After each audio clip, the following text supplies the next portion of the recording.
how do you just decide, I want to have a clean green beauty brick and mortar store and just go do that?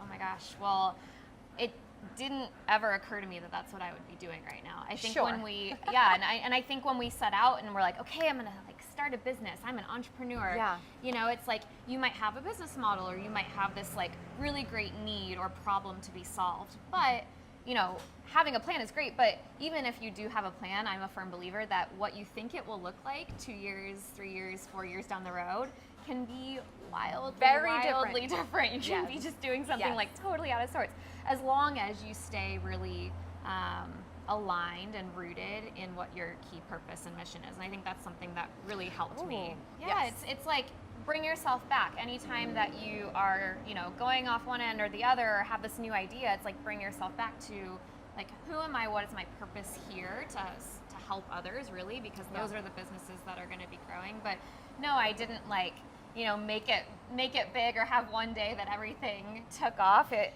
is these like tiny little, like if you can imagine like a little peg, like moving each day, the next day.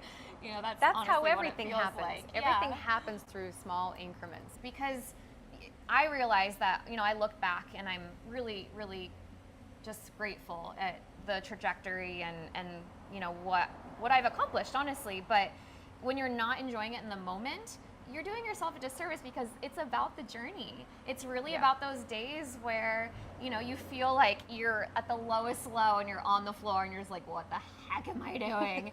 And that next day it's like, oh, there's like a small win that, and the emotional roller coaster is exactly like that. It's like the lowest lows, highest highs. But I believe exactly what you said is enjoying the process and being present in the moment.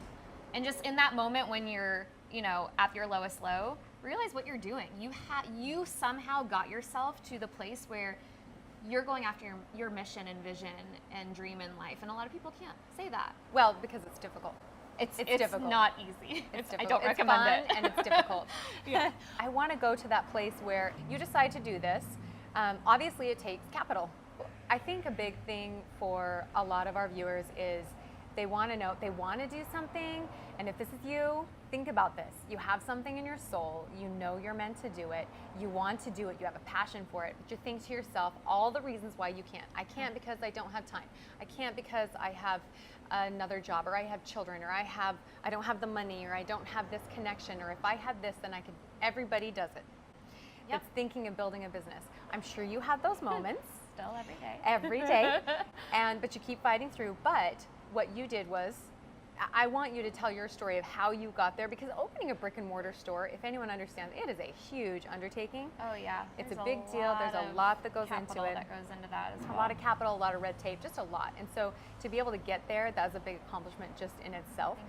So, and you're so young, so I really want people to know how you did that, what roads you went down, and how did that come to fruition with the financial component that is so tricky with a brick and mortar. Yeah, well, the brick and mortar was kind of a spin-off of the direction that I thought I was taking. So over the past, I would say 9 months to a year, we had planned on growing specifically our digital presence. So for those of you that don't know the backstory, we began with just a simple online shop, very small online shop.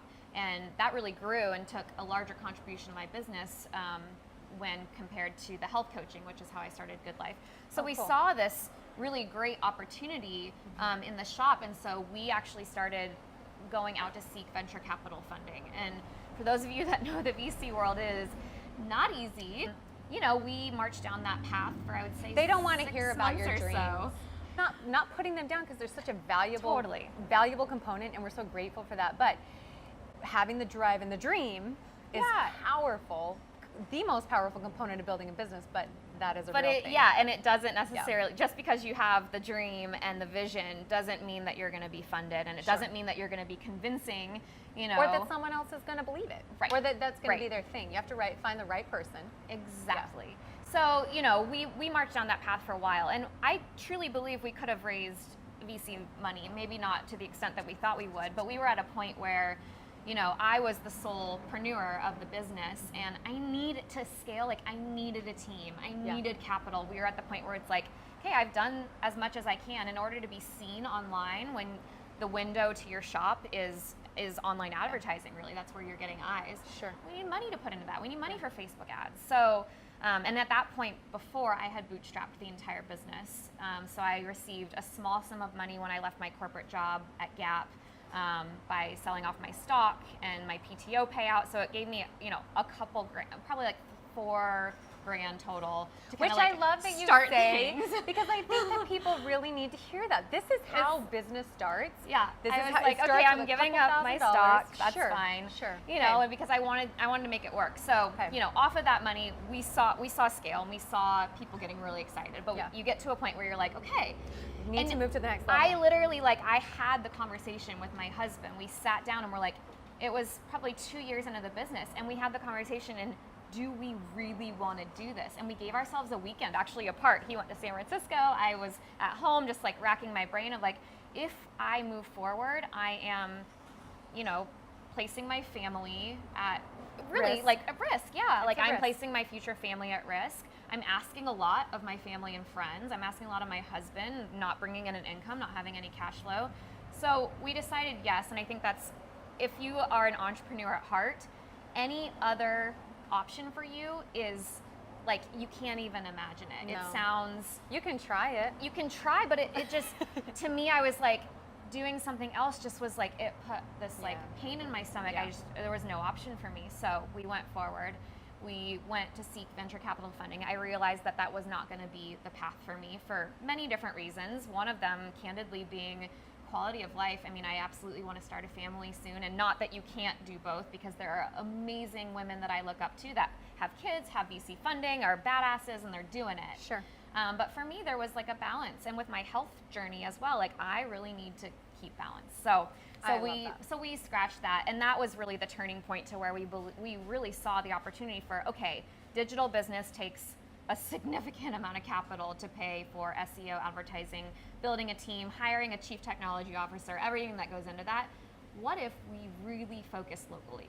What if we really focus on this community, San Diego, that is so in need of a physical hub where our good life woman can go to find everything she needs in one space?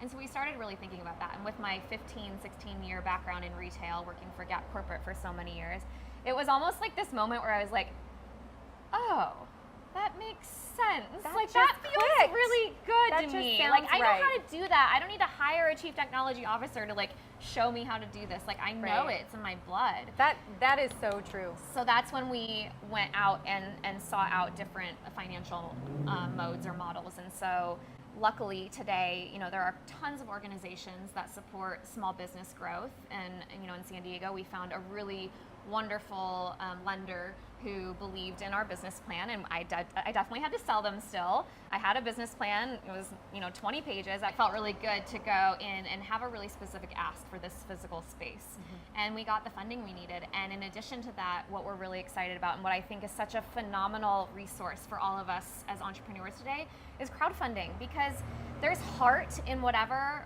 if you're an entrepreneur with heart and you're solving a problem, people want a part of that. People want to be a part of that movement. Because it's human, because it's in all of us to want to fulfill that in ourselves. Right. When we see someone else doing it, it's so attractive. Yeah. It's oh, I want to be a part of that. I may not have the courage to do it myself, but you do, and I want to be in, because I want some of that. And that's a way to participate. Yeah. So Kickstarter, we're using Indiegogo.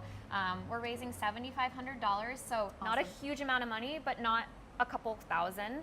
And we made it to 60% of our goal within a day and a half, which is amazing. And it's not amazing for the money. Yes, that will really help us with the build out, but it's amazing to see how excited the community got. The support. It made me feel okay, people are going to walk in the door, hopefully, They're rooting for you. Yeah. They're invested. Yeah. You did a really cool model for them as well, for the people who were basically investing in you on Indiegogo. Yeah. Tell us a little bit about that. Yeah, so we created a brand video that really walked our potential funder or backer through our story and really what they will receive out of the store being a physical presence. So not only in San Diego, but people outside of it being able to experience that through our online shop.